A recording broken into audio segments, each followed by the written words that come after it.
Assalamualaikum warahmatullahi wabarakatuh.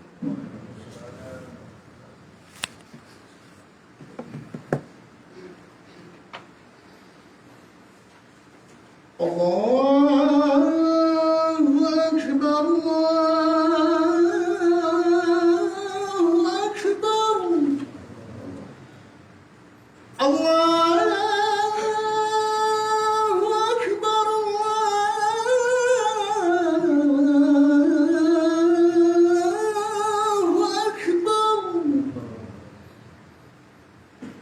Asyhadu an la ilaha illallah.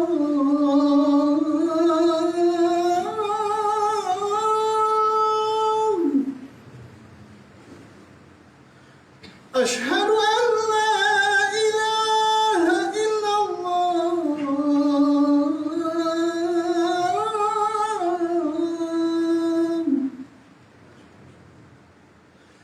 Asyhadu anna Muhammadan Rasulullah.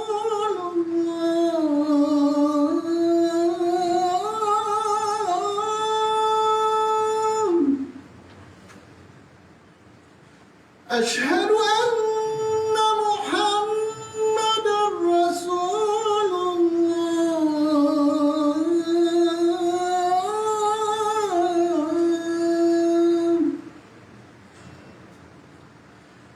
Hayya 'ala shalah.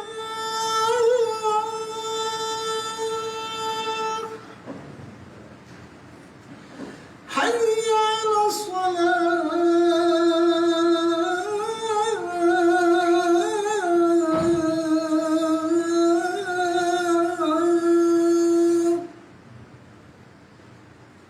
Hayya 'alal falah.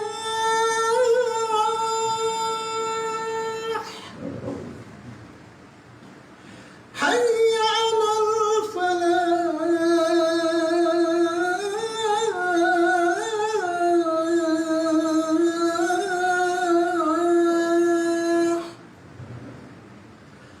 Allahu Akbar, Allahu Akbar. La ilaha illallah.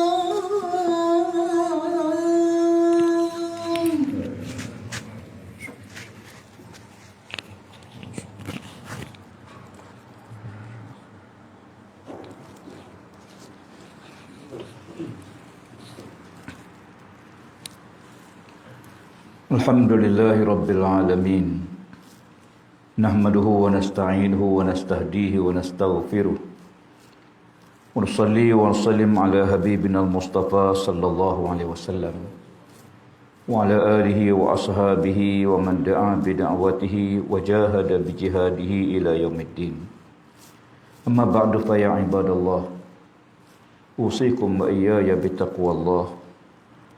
وتزودوا فإن خير الزاد التقوى واتقون يا أولي الألباب لعلكم تفلحون. Sidang jemaah yang dirahmati Allah, marilah sama-sama kita meningkatkan ketakwaan kepada Allah sebagaimana meningkatnya usia dan umur kita untuk bertemu dengan Allah. Ada 3 perkara yang menjadi kerugian bagi orang yang masuk ke masjid kalau dia tak jaga sungguh-sungguh. Yang pertama, niat i'tikaf. Hendaklah kita berniat i'tikaf sepanjang kita berada dalam masjid. Yang kedua, sembahyang sunat tahiyatul masjid sebelum duduk, kerana memuliakan rumah Allah Subhanahu wa taala. Yang tiga, berusaha mendapatkan saf pertama, khususnya bagi mereka yang datang awal. Kerana kerugian besar sekiranya kita ada peluang dapat saf pertama, tiba-tiba kita tidak mengambil peluang tersebut. Hingga baginda Nabi SAW menyebut, kalaulah kamu tahu apa yang ada pada saf pertama, kamu sanggup cabut undi untuk dapat saf pertama. Di antara kelebihan mereka yang sembahyang saf pertama ialah mendapat salam daripada Allah Subhanahu wa taala, yang tidak diperolehi oleh orang yang berada saf kedua, hanya saf pertama saja.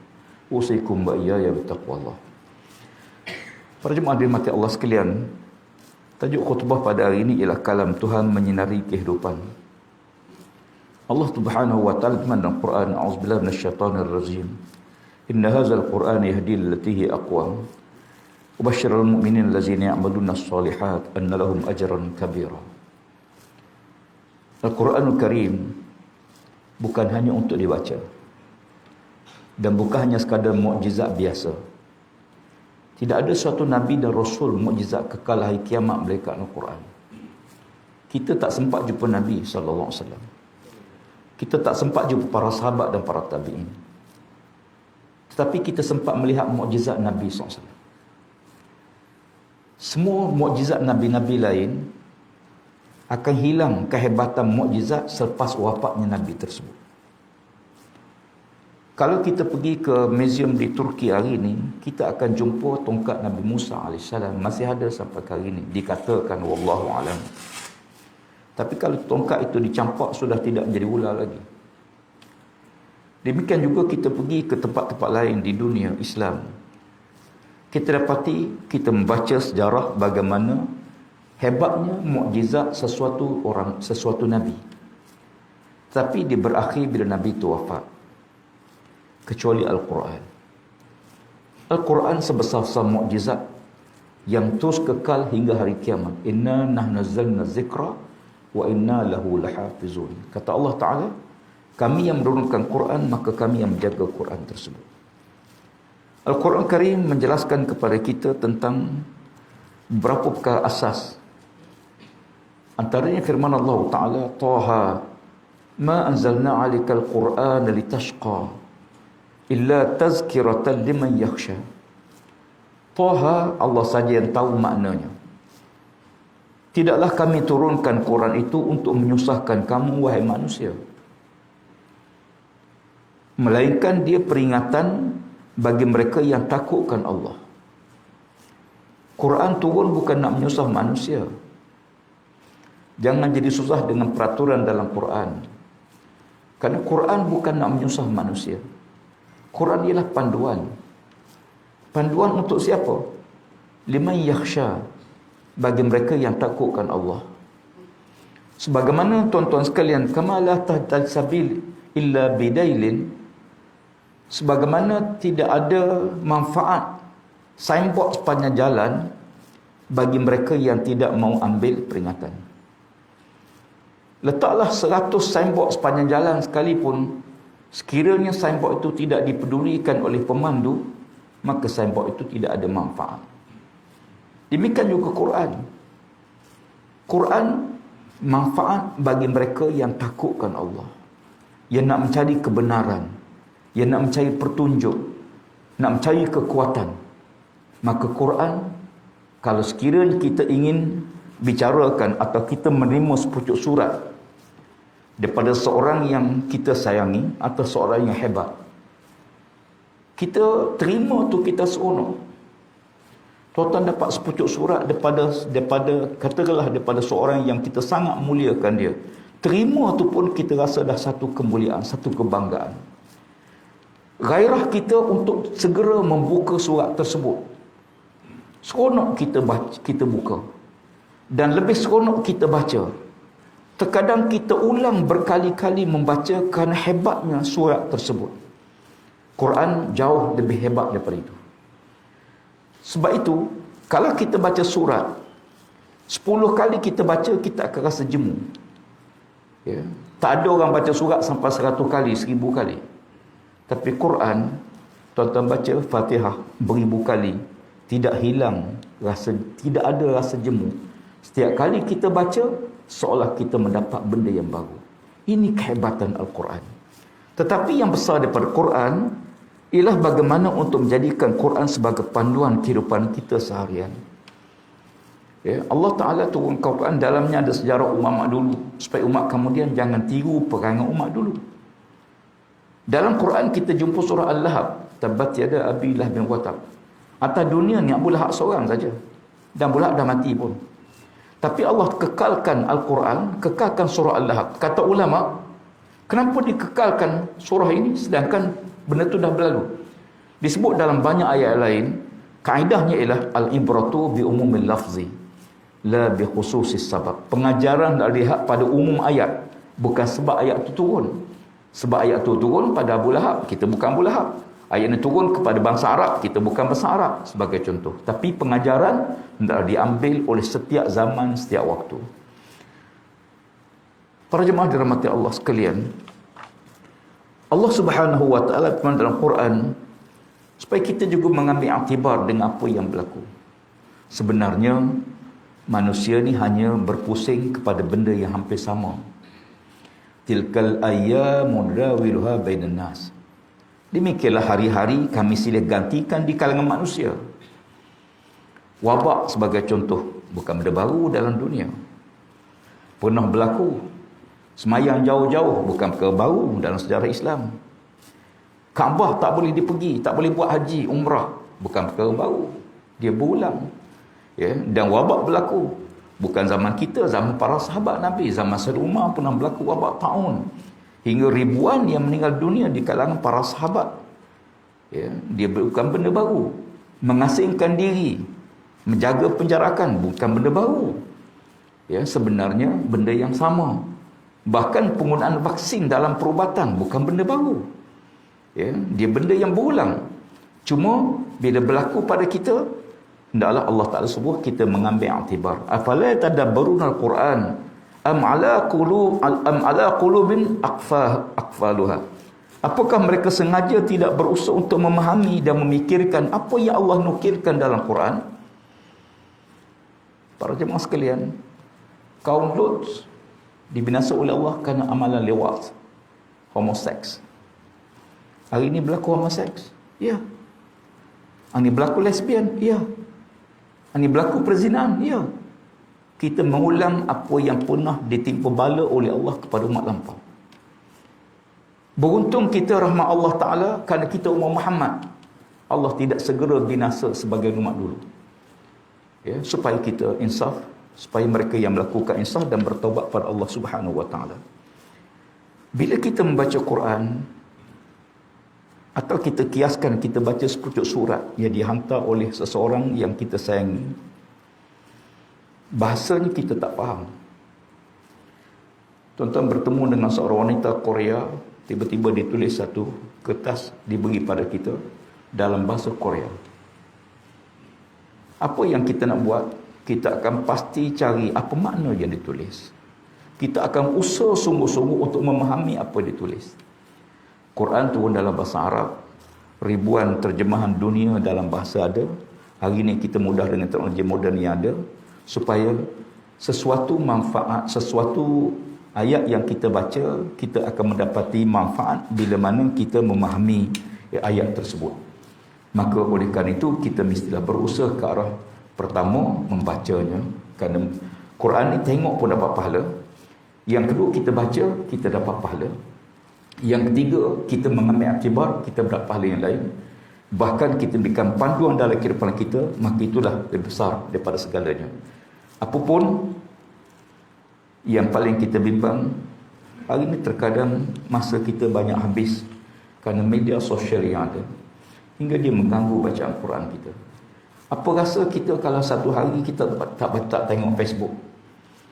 Apa rasa kita satu hari kita tak baca WhatsApp? Tapi kita tak rasa apa-apa bila tak baca Quran. Satu hari tak baca Quran, kita tak rasa apa-apa. Cuba satu hari tak baca WhatsApp, tak baca Facebook, tak tengok Facebook kita. Demikianlah bagaimana kita sedang dijajah oleh suasana baru. Jadikan telefon kita jalan mendekatkan kita dengan Allah. Cara yang paling mudah ialah setiap kali kita buka handphone kita, jangan buka app yang lain. Setiap kali pagi, awal pagi kita buka handphone, baca Quran dulu sebelum tengok benda lain, sebelum baca rencana lain, sebelum tengok aplikasi-aplikasi lain. Baca Quran dulu sebelum tidur malam, sebelum tutup handphone, sebelum cas handphone, baca Quran dulu sebelum tutup handphone kita. Biar telefon kita menyebabkan kita mendapat pahala dengannya. Mudah-mudahan Allah Subhanahu wa Ta'ala benar-benar menjadikan Al-Quran sebagai rujukan utama dalam kehidupan kita seharian. Bukan saja dalam soal kita mencari ilmu, mengambil pengajaran, iktibar dengan apa yang berlaku. Bahkan Quran menjadi penyuluh kepada kita dalam kehidupan kita seharian. A'udzubillahi minasyaitonir rajim. Alif lam mim. Zalikal kitab la raiba fihi hudal lil muttaqin. Barakallahu li wa lakum bil Qur'anil azim wa nafa'ani wa iyyakum bima fihi minal ayati waz zikril hakim. Wa taqabbal minni wa minkum tilawatahu innahu was samiul alim.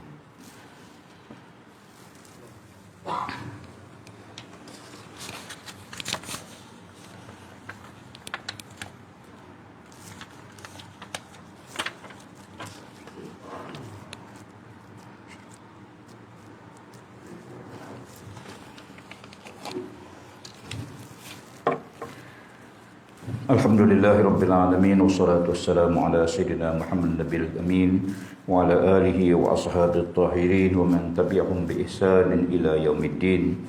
Asyhadu an la ilaha illallah wahdahu la syarika lah wa asyhadu anna Sayyidina Muhammadan abduhu wa rasuluh. Amma ba'du fa ya ibadallah usikum wa iyaya bittaqwallah. Sidang jemaah dirahmati Allah sekalian, seperti saya dan semua para jemaah sekalian, supaya kita sentiasa mendekatkan diri dan bertakwa pada Allah Ta'ala. Sayyidina Umar Al-Khattab radhiyallahu anhu bertanya kepada Ubay bin Ka'ab, apakah makna takwa? Takwa ni apa dia? Ubay bin Ka'ab bertanya kembali pada Sayyidina Umar, wahai Amirul Mukminin, pernah tak kamu berjalan dalam kawasan yang penuh dengan duri-duri? Lalu kata Umar, pernah. Biasa kita berjalan dalam kawasan yang ada duri-duri. Lalu Ubay bertanya kepada Sayyidina Umar, bagaimana keadaan kamu bila kamu berjalan dalam kawasan yang penuh dengan duri-duri?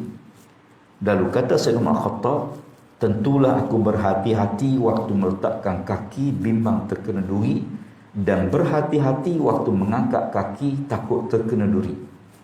Lalu kata Ubay bin Ka'ab, itulah takwa. Takwa berhati-hati nak tutur, berhati-hati nak send satu-satu berita, berhati-hati nak berkongsi maklumat, berhati-hati dalam kita nak bercakap, berhati-hati dalam kita nak buat keputusan, bimbang kalau yang kita buat itu bercanggah dengan kehendak Allah Subhanahu wa taala, menyebabkan kita mendapat dosa. Bukan sekadar dosa tersebut, lebih takut ialah dosa yang berkekalan, dosa yang bersambung-sambung, bukan sedekah jariah, tapi dosa yang bersifat jariah, yang bersambung. Kita mati pun dosa kita tu dikongsi maklumat yang tak betul tu dikongsi oleh beribu manusia.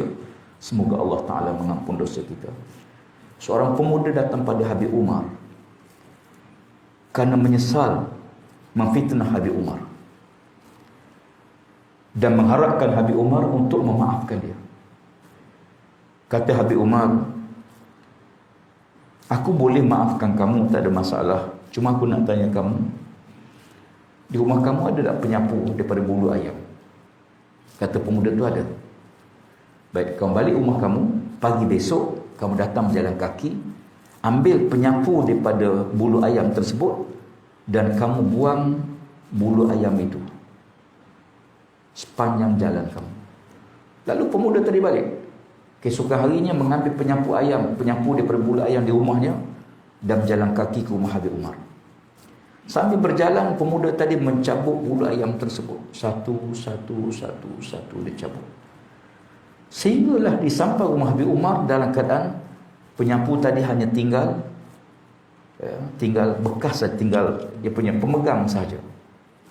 Bulu ayam dah tak ada, habis dicabut. Lalu dia menunjukkan pada Habib Umar. Lalu Habib Umar tanya, kemana pergi bulu ayam? Kata dia, habis aku cabut sepanjang perjalanan. Dia kata, baik, sekarang aku nak kau balik semula ikut jalan kamu lalu tadi dan kutip semula bulu ayam yang kamu cabut. Pemuda tadi pelik. Dia datang untuk minta maaf kerana menyesal di atas tulisan dalam Facebook, dalam media sosial yang dicerca Habib Umar. Tapi Habib Umar suruh dia balik semula, kutip balik.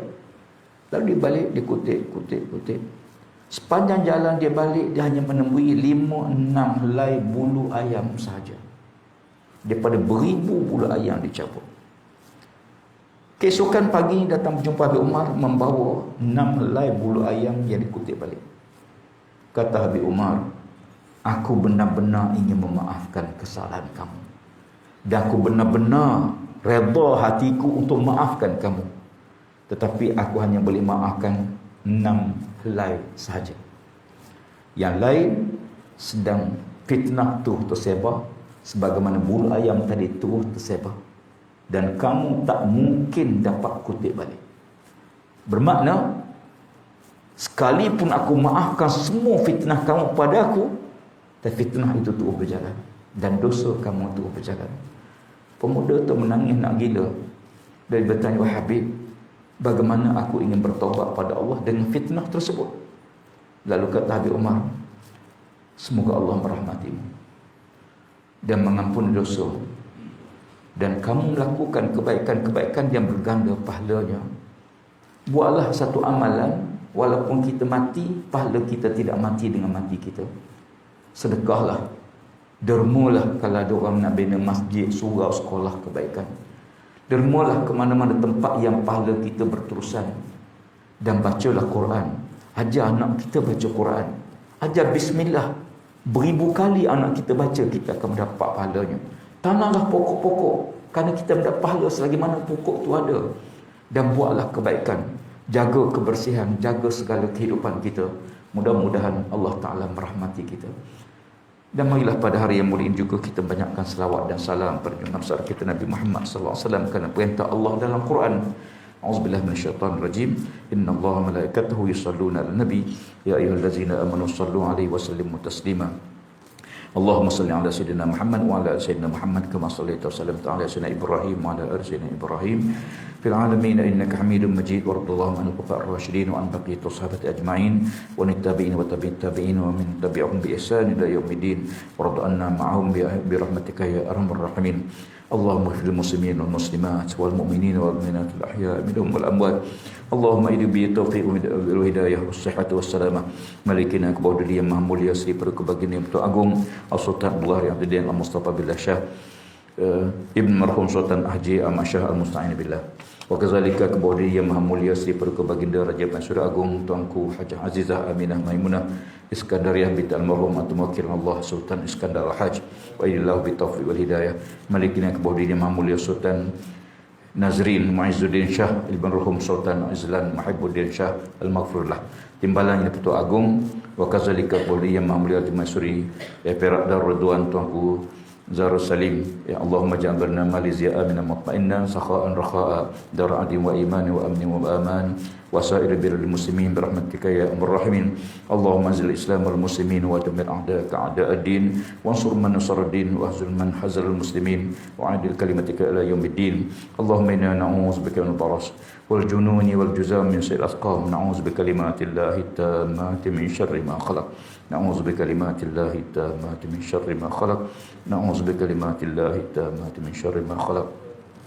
Ya Allah, ya Tuhan kami, jadikanlah kami hamba-Mu yang tak melaksanakan kewajipan zakat dan bayar zakat pada pusat zakat Majlis Agama Islam dalam Persekutuan Mawib dan menginfakkan harta melalui ibadah wakaf. Berikanlah dan rahmatilah segala usaha kami ya Allah dalam memenuhi kewajipan zakat dan wakaf jalan-Mu ya Allah. Jadikan harta kami dan wakaf ini sebagai saham kami di akhirat nanti ya Allah yang berkekalan pahalanya.